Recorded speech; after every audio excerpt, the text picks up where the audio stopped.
Hello and welcome. In this video, I am going to explain you about container. As you know that Docker is a technology which is used to maintain containers. But what is this container? We need to understand this, right? So let's understand container step by step.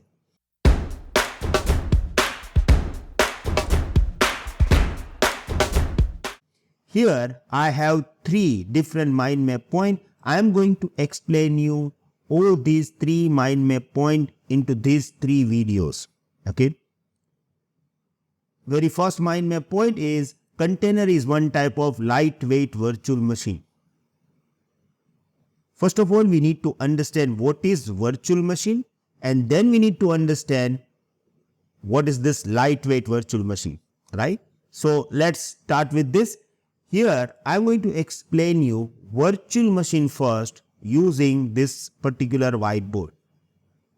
To understand the virtual machine, we have to understand the physical machine as well, and we need to understand era before 2000. So let's start with the era before 2000. Okay. So before 2000, it was not the concept of virtual machine, it was the concept of physical machine. Now, let's say that you have your application, you have your Java based application, and you want to run this application. To run any application, you must have compute. Let's say that you have to purchase one server. Server means high performing compute system. And then you have to install operating system, then required framework, and then you can install application over there. So let's discuss it. Let's say that you have to purchase hardware first. Okay. So you just purchase one hardware. Now when we talk about hardware, it is always four major components. It is CPU, RAM, storage, and networking. Okay. So first of all, you need to purchase hardware in order to run your application. Now, the second component is on this particular top of your hardware, you have to install operating system. Now, this operating system can be it can be Windows or it can be Linux. Keep this in mind that we are talking about before 2000, and before 2000 it was era of physical machine. So specifically, if you have one hardware, okay, you can install only one operating system and run them simultaneously. Okay. Now, the word that I am using over here, you need to remember about this. You need to understand this. I am talking about you can not run multiple operating systems simultaneously on a single hardware before 2000. Let's say that if I have one hardware and I want to run Linux and Windows, both operating systems simultaneously on a single hardware, it was not possible before 2000. Okay. Yes, you can install dual boot operating system over there, that you have two operating system installed, but when you will start your computer, it will ask you, do you want to start Windows? If you say yes, it will start Windows, your Linux will be there, but it is always power off. Now, if you again going to start this, and if you are telling them, I want to start Windows or Linux, then your Windows is power off. So yes, you can run Windows or Linux, one of them. You cannot run both of them simultaneously at a time. Okay, it was a limitation before 2000. Now, once you have your operating system ready, then you have to install framework. Let's say that if you want to run your Java based application, you have to install JRE, Java Runtime Environment. And then on the top of this, okay, you are going to install your your application, your app. So this is how we used to run our application on the physical machine.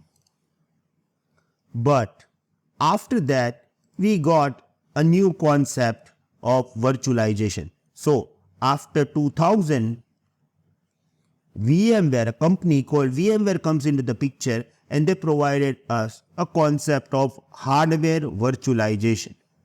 Using this concept, we have flexibility to run multiple operating systems simultaneously on a single hardware. So let's say that if I have one hardware, okay, and I want to run multiple operating systems, I can do this as well. Now how? First of all, you have your hardware. Then on the top of your hardware, you have to have VMware proprietary software known as hypervisor. Okay, so you have to install this hypervisor first inside your system.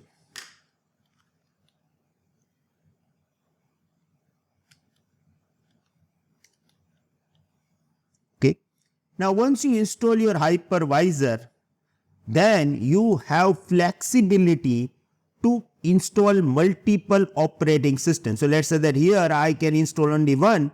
Here I can install and run multiple operating system. If you look at this here, I am using 3 operating system. I can install them and I can run them simultaneously. Okay. You can run different operating system as well. Let's say that in one OS, here you want Linux OS, here you want Windows.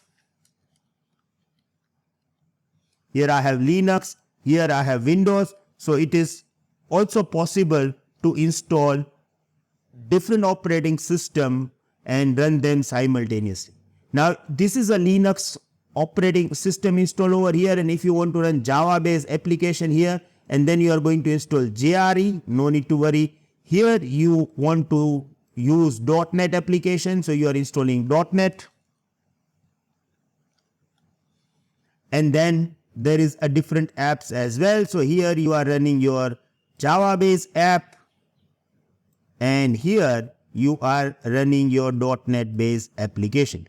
Okay, so this is also possible to run them in an isolated environment, and instead of installing 3 different operating system on a 3 different hardware, you are installing them on the same hardware, which is called hardware virtualization. And here this particular box, this is app, JRE and Linux, the whole structure, we call it VM. This is physical machine and this is virtual machine. And if you look at this here, I have VM1, VM2 and even I have VM3. So 3 VMs are actually installing on a single hardware. They are using same hardware. They are sharing this hardware. So this is a concept known as hardware virtualization. And here we don't have a big difference between the physical machine and hardware. Yes, they are running, they are sharing their hardware. That is the main point. But if you talk about operating system of physical machine and operating system of virtual machine, it is same. Let's say that if you want to install Windows Server and the minimum disk requirement is 20 GB. So here in the physical machine, it is also 20 GB. And if you are installing Windows over here, okay, in the virtual machine, the 20 GB is same. The installation disk, ISO disk, everything remains same. The only difference is here you are not sharing hardware with anyone. Here you are sharing hardware by using this particular hypervisor, and this is called virtual machine.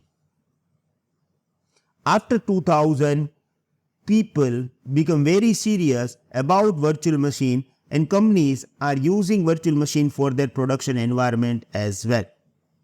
Yes, managing virtual machine is easier than managing hardware or a specific physical machine, because here you have to have like a less hardware requirement.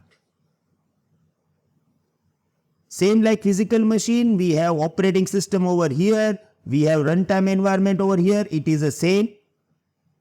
There is no difference. between physical machine and virtual machine. Now, when we are talking about container, okay, it is era after 2013, and this is even lightweight virtual machine. Okay, so here it is a virtual machine. It is not lightweight virtual machine. It is just the same as physical machine. But when we are talking about container, it is like same as VM, but it is lightweight. Now you may have this question, how we can say that it is lightweight? We are going to talk about this in the next video, because if you look at this second point, it is using OS based virtual machine. Stay tuned. In the next video, I am going to explain you why virtual machine is lightweight and what is the concept of OS based virtual machine. See you in the next video. Have a nice day. Goodbye.